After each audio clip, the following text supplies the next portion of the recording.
Hey, what's up, everybody? This is an open discussion with C3 Films. My name is Chris, and this is Cheryl. And today we're going to be talking about Dr. Horrible's sing-along blog. So we are going into spoilers. If you haven't seen it, go ahead and watch it, and come back and watch this. But let's go ahead and just jump right into it. Cheryl, this is the movie that you recommended for us to watch for an open discussion, even though we had, and we've watched movies that we've seen before on this show. Tell me why you wanted us to watch this.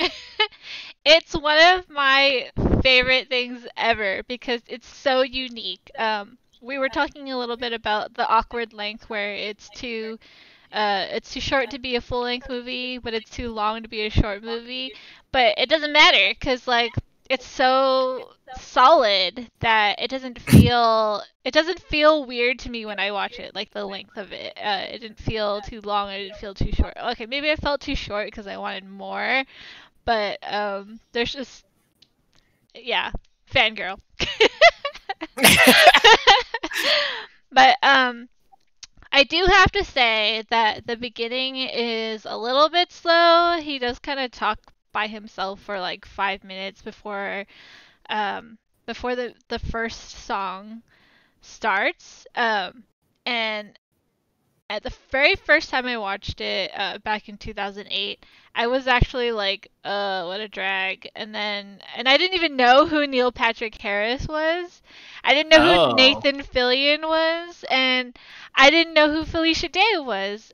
This is like the first time I saw. This is 2008, sir. It's 2008. Stop being a drama queen about this, okay? But like over the years,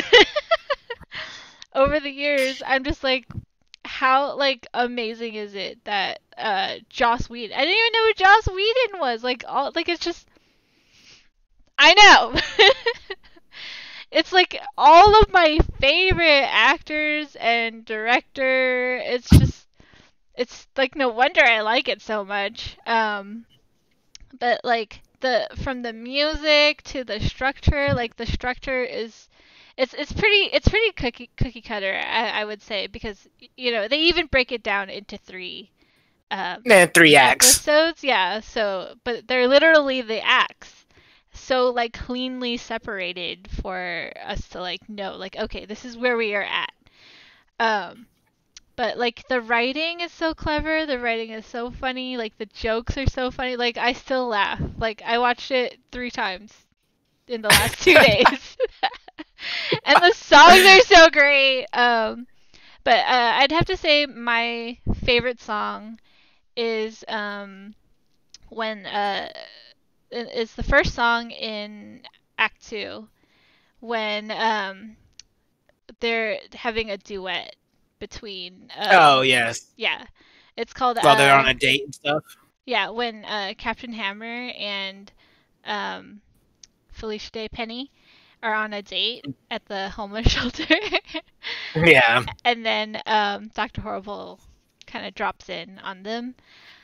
So the song is called I Cannot Believe My Eyes. It's duet, and it's really like, the reason why I love it so much is because, well, one, I love duets, and two is because the lyrics to me are very clever, and just the song itself is clever because her side of the song is like, everything is amazing, everything is awesome, and then his side of the song is everything sucks, everything's like going wrong for me.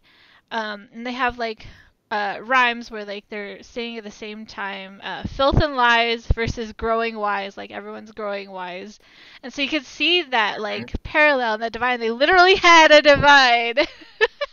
Right? While they're both singing, true. And it's just so good. It's definitely my favorite number. Okay. I'll stop talking now. So I got one question for you though. Did you watch it with subtitles? I don't know. Maybe. Because I didn't, and I couldn't hear anything that they were singing when they were singing on top of each other. Oh, okay. And I was trying. Like I like the melody of the song, and I wanted to like really hear the lyrics. But when they do those parts, and they're not. It's not unique to this. Like other plays and musicals do it all the time too. But when they're singing on top of each other and they're not saying the same things, I find myself hearing one thing more than the other, but then I'm trying to hear both of the things that they're saying, and then I end up hearing nothing. That's what happened to me. That's when you look up the lyrics, silly. I mean, I'm watching it now, and I want to be able to enjoy and be able to like relate to the moment now. And I guess I saw it so many times, so I know what they're saying. and that's fair. It's a small criticism, but that is something that happened for me. My personal favorite song is when he's talking about how he's going to murder Hammer. I think that's just like right after that when Hammer's leaving and he's like, "Oh, I'm going to give her the business," and I'm like, "Oh no!" And he starts talking, and he has that moment. Where he's like, "I'm going to kill him. I'm going to kill this man," and he just starts thinking about murdering him. I'm like, yes, the murder song is my song. So I love it. I love it. This is interesting though, because like you're right. It is very funny, and for the most part, it's very silly and happy. The horse villain, and when he says his messages, you have Jed Whedon and the others coming out and just like, that's great. Like I legit smile. And you don't actually find out that Dark Horse is actually a horse, a dark-colored horse, until the very, very end, and you're like, oh, okay. Dark Horse is a horse. Okay. I don't know why I didn't see that coming, but... Especially with everything else. Dark Horse talking about murdering people. Dark Horse talking about, you better not fail me. Dark Horse be scary. I ain't trying to mess with Dark Horse. Right. Shoot.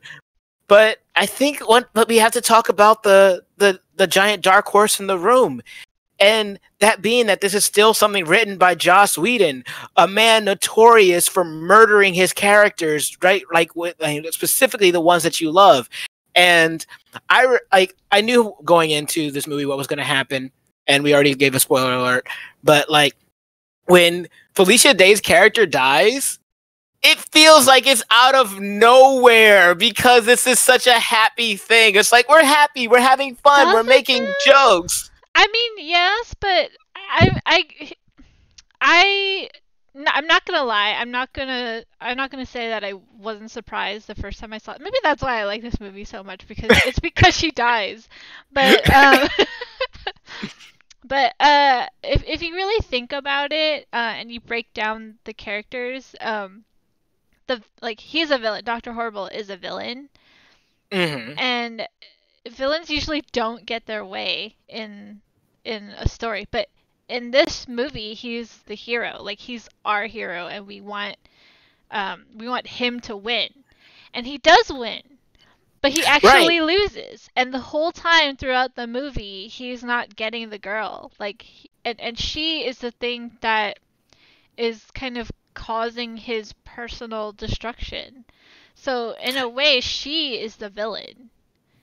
Kind of, yeah. No, that's a really good take on it. The thing I was going to say about that is that, so the whole thing with him, for me, is a tone thing. I think it makes sense that she dies, but I think the tone shift is what got me, because this didn't feel like something where people would die. Is mainly what I was thinking when I'm watching it and seeing how fun it is, even if it's villains and stuff like that.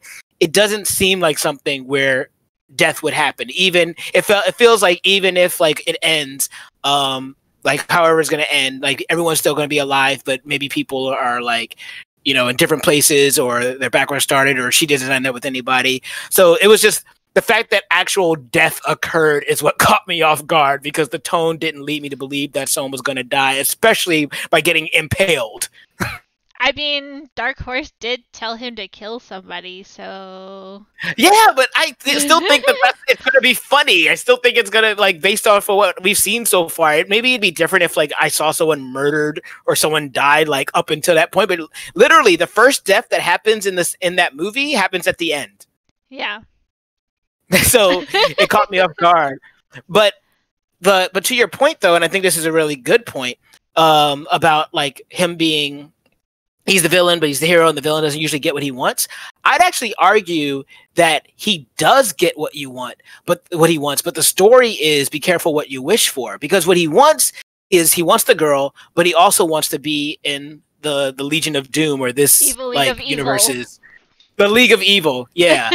And by the end he gets it, but it's like he's told by Dark Horse to murder somebody, and he can't bring himself to murder Hammer.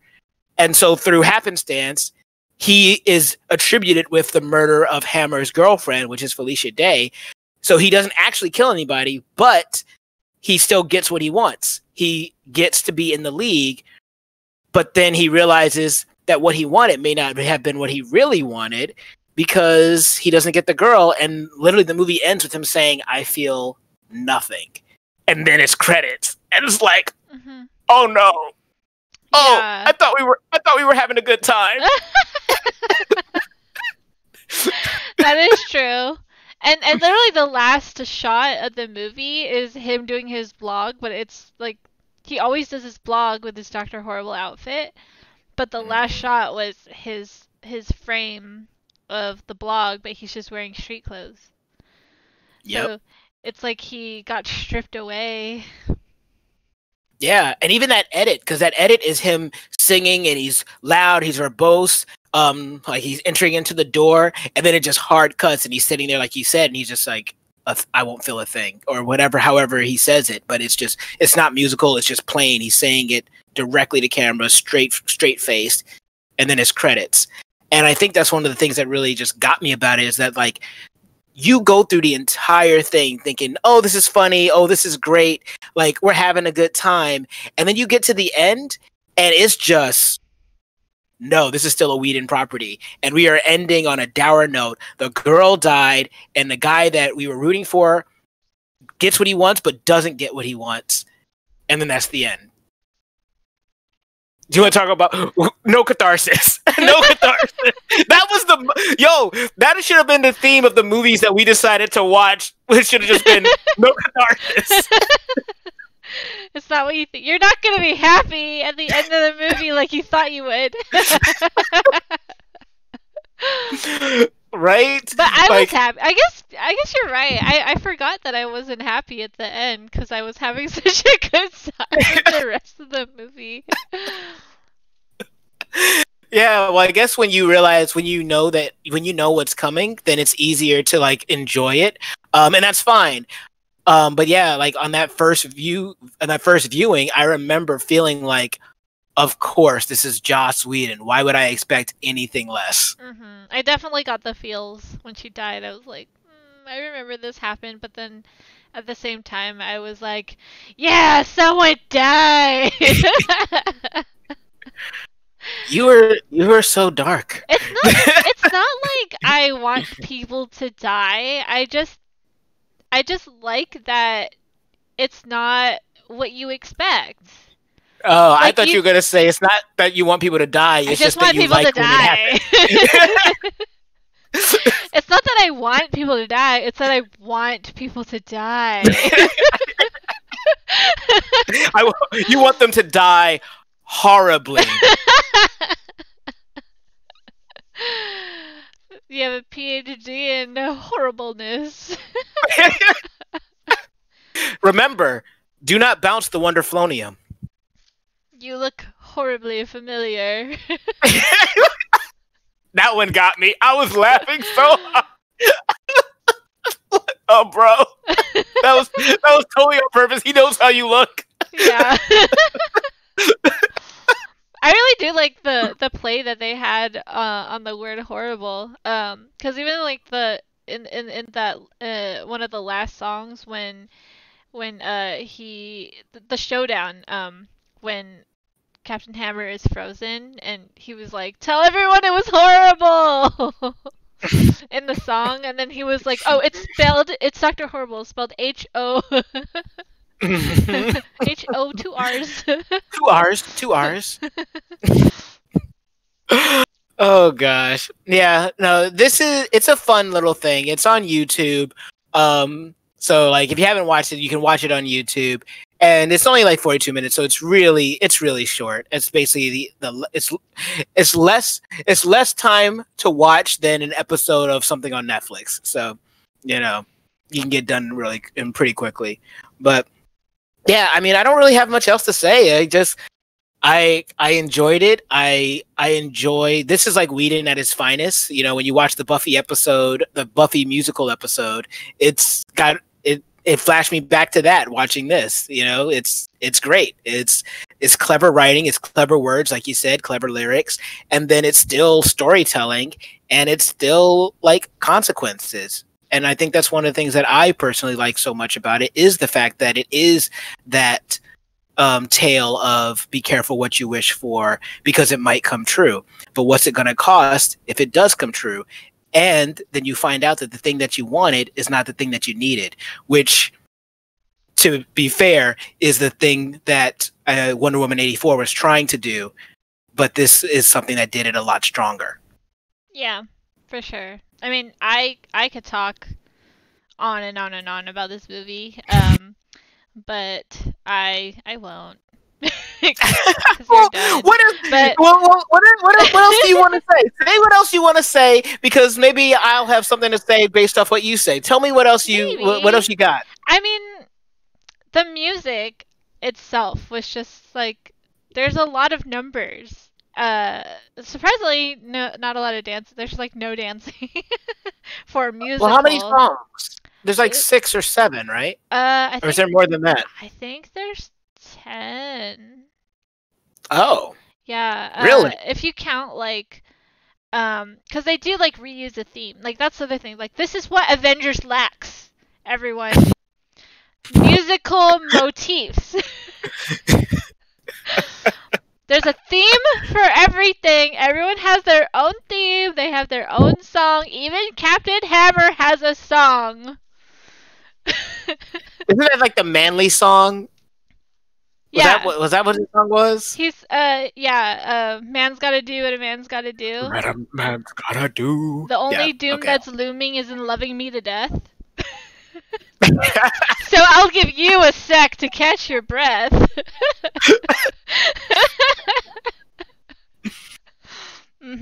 Yeah. But yeah, everyone has their own theme, and it's reused. Even like the last song, when he is like, Penny's already dead, and then that song, Everything You Ever Wanted, starts. That's the song. Mm-hmm. And then it transitions into when he is like having a party. He made it to the Evil League of Evil, and then that song is the same tune as Brand New Day and the theme song together. So okay, they get kind of mixed together, but you could still hear the distinct motifs if you listen carefully. But like, it's so seamless that it just kind of rocks on. And then yeah, I mean, it's just it's very well. I kind of almost am reminded of Phantom of the Opera, which is my favorite all-time musical, and there's a lot of duets. Like, musicals to me are really impressive when you have harmonies, and you know, it's not just one person singing at the same time, or one like by themselves, but when you have two people singing at the same time, that's common. But then you go into having 3 main characters singing at the same time is when it gets really impressive, because they all have their own thing, but like, it all comes together and it still sounds good. Like, you may not know what they're saying all the time. Like, I still, to this day, don't know exactly everything of what everyone says in the trio songs in Phantom of the Opera. Same thing with this, because there's just so much going on, like, and like, the important things are highlighted and accented so that you hear what's important, and it's really hard to do that. It's really hard to have 3 people singing at the same time in the same song, but still like enjoying the music. Like, it's not a mess. It's not a mush. Yeah, I actually was wondering. I found myself wondering, because I don't know so much about recording, like duets when you're in a studio or whatever.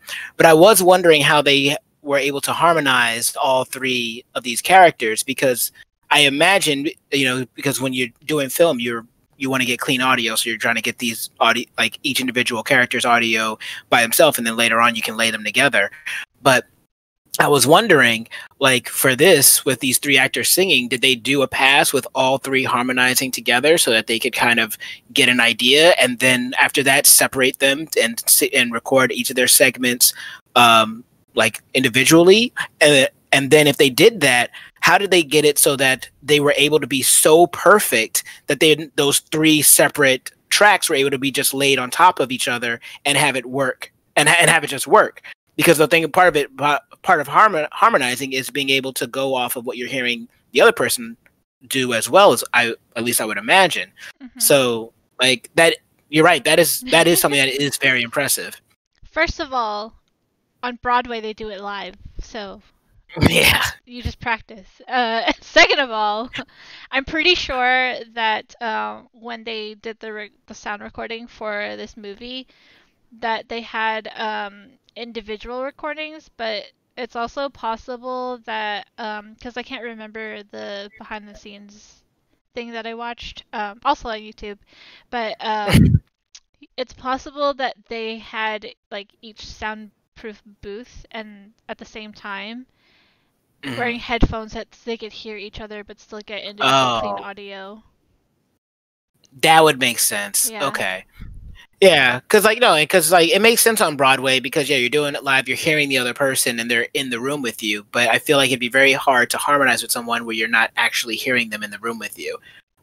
So like if they had like headphones where they could hear each other, then yeah, but they were in their own separate rooms, then that actually makes the most sense. That's how they usually record duets for just regular musical movies like Aladdin. Like Disney films and stuff. Yeah. Okay. Yeah, no, I mean, you're definitely right. Like I like plays probably more than musicals, but I still do enjoy musicals. But I think a lot of the finer details might have been lost on me for this. Like I listened to the song and I appreciate it, but then some of those times when, like I was saying earlier, when the audio was overlapping, it just sounded like noise to me, and I wasn't able to appreciate it as much as I wanted to. But I can definitely appreciate with what you're saying as far as like the skill behind it, the words that are being said, and the way that they are all able to like work together. And it is something that's very strong. Mm-hmm. I mean, there's definitely a lot of like little things. There's a lot of details that you might not pick up on the first time, or maybe even the second time that you watch it. But like for example, at the very beginning, the very first scene, he's like doing his weird evil laugh, and he's like, I've been working with a vocal coach.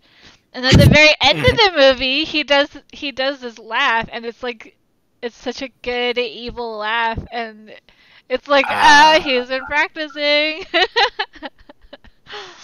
Nice. Yeah, it's just the like details, yeah. right? Like there are these little things that come back later. There are these what? Little things. So you would say it's the little things. The little things, yeah. I already made that matter. I already made that joke, and you're just picking up on it. I know. I'm so sorry. My brain is not working. It's been a long day. That is a good one. I applaud. I applaud it. And very, very well done. So people understand where this joke is coming from. We had just previously recorded our episode for the little things.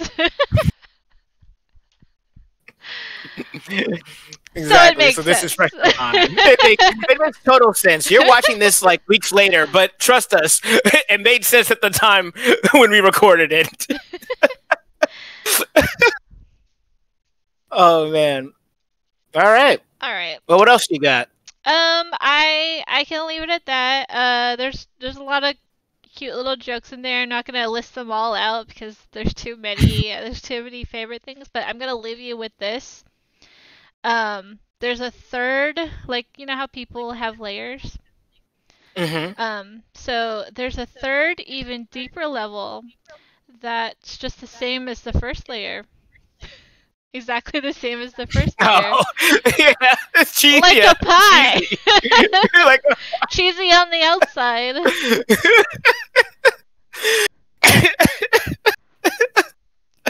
That is my line of the movie that I'm gonna put out there. Well, that line goes to with one of my favorite moments in the movie where he finds out that Hammer's going to come to see him, and he's about to leave, and she's like, "Wait, what about your clothes?" And he goes and looks at them. I don't love these. I don't love these. Clothes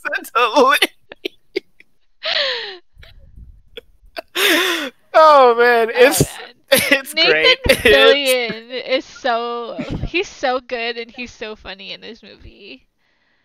Oh yes, he's Nathan Fillion. Oh my gosh, yeah. Like, and he looks good in this movie. I was looking at him. I was like, yeah, you look like a superhero, bro. You could totally be a superhero. I believe it.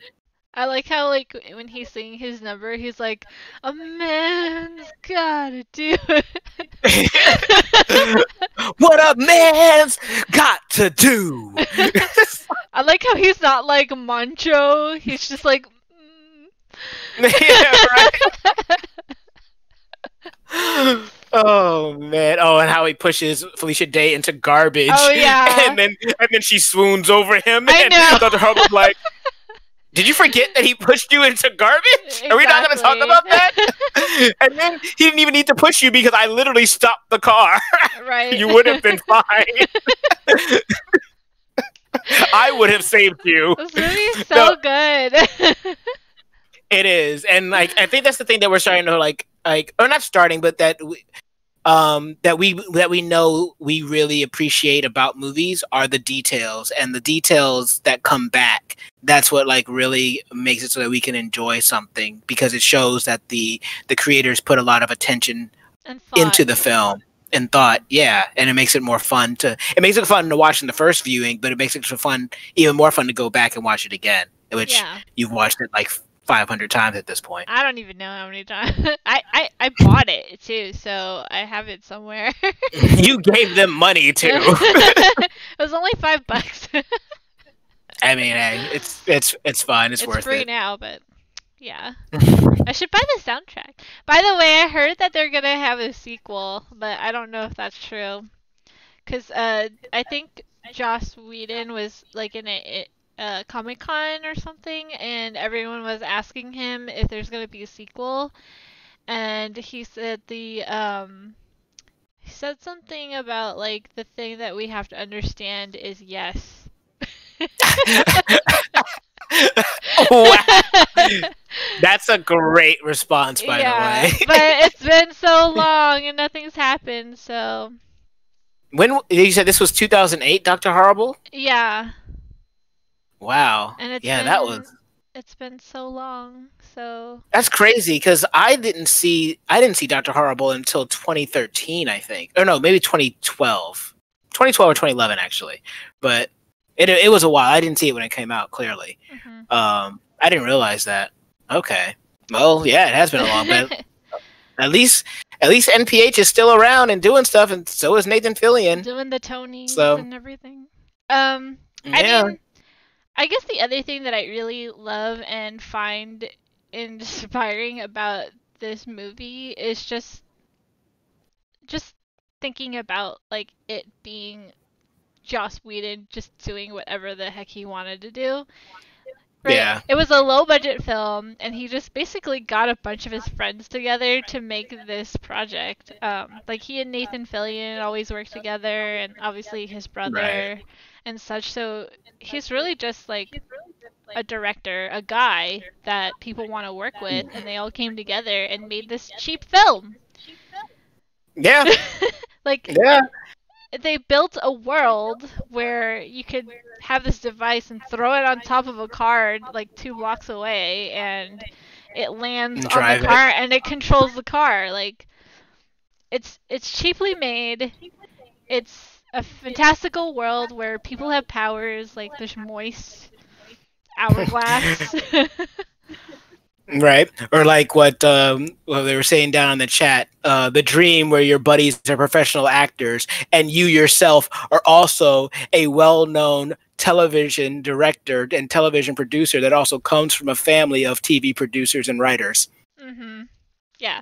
Like I said, he's just some guy, so... Oh, yeah, just some guy. He definitely didn't do Buffy and Angel and wasn't in the process of doing... Oh, Buffy, Angel, Firefly, and was in the process of doing...